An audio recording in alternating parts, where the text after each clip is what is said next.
Okay, good morning po sa inyong lahat sa buong Pilipinas, Luzon, Visayas at Mindanao.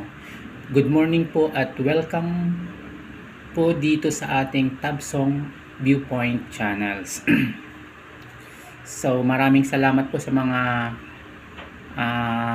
nakapanood noong previous episode natin. I-recap lang po natin yung previous episode natin. No? So nung nakarang episode po, tinalakay po natin ang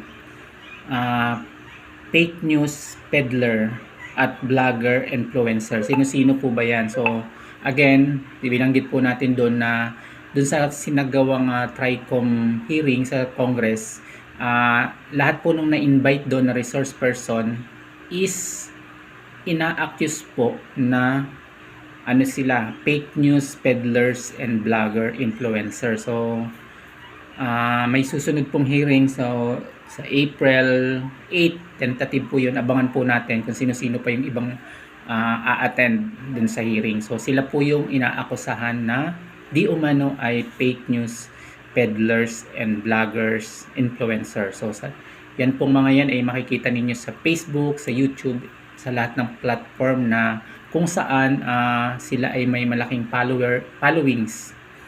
Okay, so sila po yung tinutukoy natin doon sa previous episode natin. So since nagkakaroon po ng investigation sa Congress, mas maganda po subaybayan po natin kasi sa mga ganyan pong hearing, unang-una yan po ay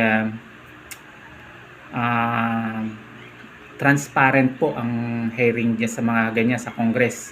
Kasi unang-una, ang lahat po ng nagtetestimono doon under oath. Ibig sabihin, hindi sila pwedeng magpabago-bago ng statement na ibibigay doon at hindi rin sila pwedeng magsinungaling kasi lahat ng statement po na kanilang bibitawan ay pinanumpaan po nila.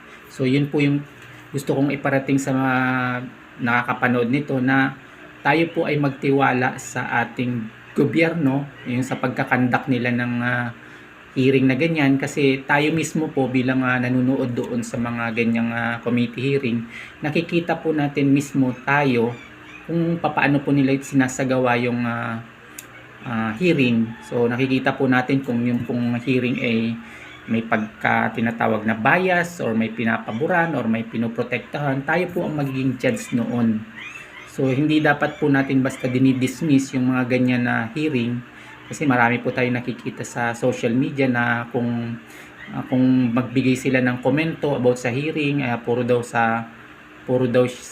house show or something na hindi daw makatotohanan. So on the contrary po, napaka-transparent po ng mga hearing na ganyan. Kaya matuto po tayong sumubaybay dun sa mga hearing na ganyan para at least marami tayong natututunan. Yung point po dito is mas nakikita natin ng personal, naririnig natin ng tayo mismo at hindi natin naririnig kung kaninong opinion man lang, di ba? Kasi yung iba sa atin nagre-rely po din sa tinatawag na opinion. So yung may mga vloggers, nagbibigay sila ng opinion tapos yun ang pinapaniwalaan natin. Hindi tayo nakikinig doon sa mismong hearing, nakikibalita lang. Pero mas maganda po sana tayo mga nanonood or interesado doon sa mga kaganapan na performance ng ating government, dapat po maging masusi tayong sumubaybay para at least makikita natin mismo sa ating mga mata, maririnig natin na hindi na tayo nagre-relay dun sa ibang mga nagbibigay ng information. So yun po yung kagandahan ng advantage. So transparent po yung mga hearing na yan. Hindi ko nga alam kung saan kinukuha ng mga ibang nagko-comment na bias daw ang hearing, etc. etc. Although may mga hearing po na ganoon, makikita man naman natin, at least na-judge natin mismo, tayo mismo yung nakakita, tayo nakarinig. So ibig sabihin yung judgment natin is sigurado tayo sa sarili natin. Yun po ang point doon. Kaya kahit na ano pong paninira dyan sa mga activity na yan ng government ay dapat ano pa rin tayo, magsuriin pa rin po natin yung mga ganyang klase ng mga pagdinig kasi napaka-importante po yan kasi dyan sa mga pagdinig po na yan sa Congress or sa Senate, dyan po nakasalalay ang future natin. So kung tayo may nakitang sa tingin natin ay kailangan ng i-comment natin or yung pagtutol natin, iparating natin yan sa mga representative natin na yung ating damdamin. Kasi kagaya sa ibang bansa po, kasi sa US, 'di ba, may mga congress doon, meron sila doon mga hotline, yung mga congress nila doon, yung ordinaryong citizen doon sa kanilang distrito, pwede silang magpahatid ng tinatawag nating saloobin doon sa tinalakay. Ewan ko lang po dito sa Pilipinas kung ganun din, kung yung mga congressman natin ay may hotline para makapagbigay ng suggestion or pagtutol or yung saloobin, kung may ganung mekanismo dun sa congress natin.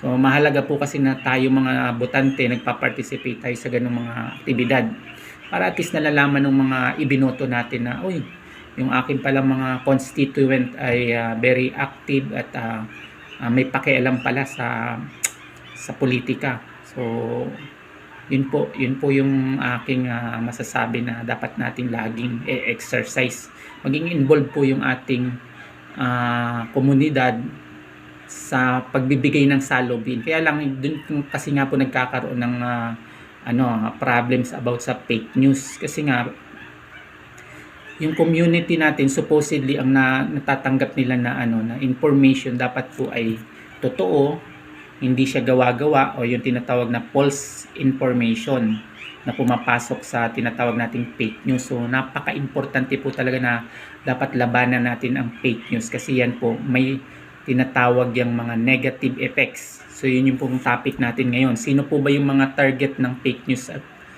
ano ang effect po ng spread, yung paglaganap ng fake news sa social media? So kahit sino naman po especially yung mga active or yung laging tumitingin ng mga newsfeed, makikita po natin kaagad kung sino yung mga target ng fake news. O di ba? Tayong lahat tayo na gumagamit ng social media at may access dun sa sa internet, tayo po ang target ng fake news at saka disinformation. So tayo yun, public. So ang tanong na lang po diyan is ano po ba yung tinatawag nating negative effects niyan? So ang negative effects po niyan, isa na po yan, nakikita na din natin po ang resulta. Nagkakaroon tayo ng tinatawag na polarization o yung pagkakahati-hati ng opinion ng taong bayan. Ang opinion naman talaga po, yung sa regular basis ang observation natin dyan is okay lang na magkaroon tayo ng iba-ibang opinion, kasi karapatan natin yan. Ang nagiging problem lang po kasi dahil po yung fake na information ay napunta sa atin at yun ang pinaniwalaan natin, yung magiging judgment natin is fake din po yun. Ibig sabihin nalinlang po tayo. So doon po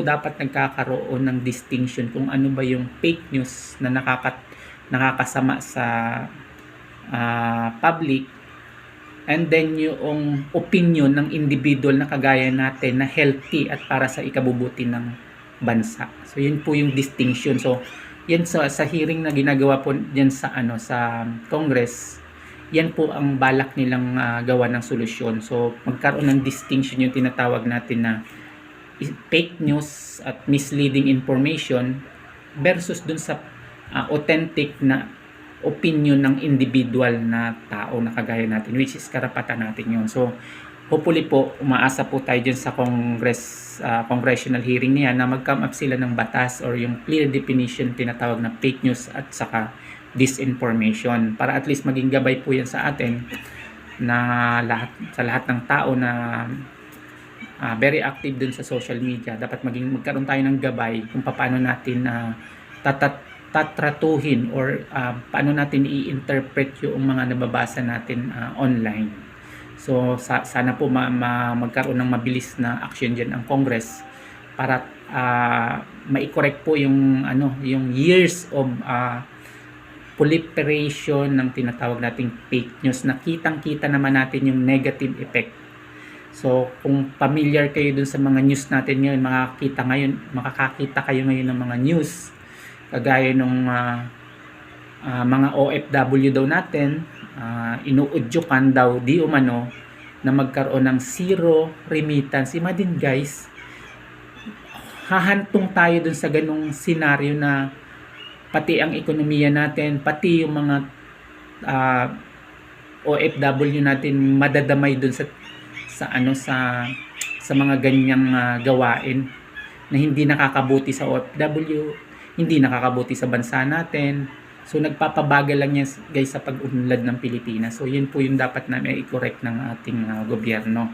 So again, ang pinakaano po natin dito is suportahan po natin ang ating government na makapag-come up sila ng isang magandang solusyon dun sa nararanasan nating pag-spread ng fake news or yung tinatawag na misleading information na ginagawang ini-spread ng tinatawag natin na fake news peddlers, blogger, influencer. So yan po dapat mai-correct natin yan kasi yan po ay mahalagang mai-correct natin ng habang mas maaga pa para yung pagkakagulo ng sambayan ng Pilipino ay maiwasan natin. So yun lang po ang ating episode ngayon. So yung marami pong mga effect kasi yan yung mga effect na hindi maganda. Isa na nga po yung panawagan. Imagine, panawagan guys na magkaroon ng zero remittance ang OFW din natin. Which is, nakikita natin yan na umaasa sila na magkakaroon ng impact yan sa government. So imagine, pagka malaki ang remittance na naapektuhan ng zero remittance na yan within 1 week, so may repercussion po yun sa economy natin kasi isang bahagi po ng income generation ng bansa natin is yung income na nakukuha natin sa mga OFW natin. So kung ituring nga yan, di ba, yung OFW din natin ay mga bayani, mga makabagong bayani ng ating bayan kasi isa sila sa mga nag-aambag ng malaking income or malaking ambag sa ekonomiya ng Pilipinas, yung mga OFW natin. Kaya lang, yun nga po ang masaklap niyan, yung ating OFW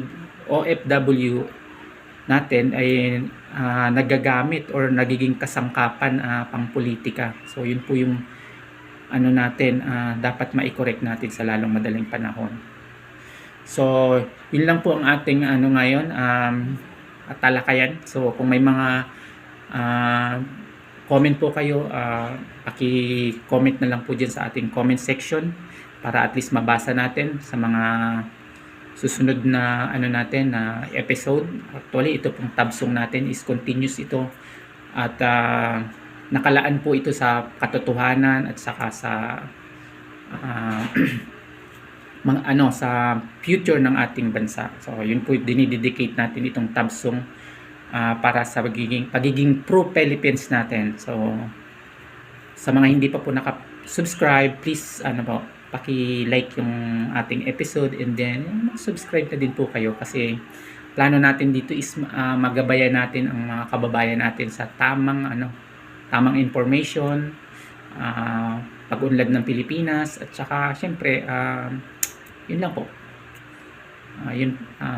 Maraming salamat po at thank you and peace.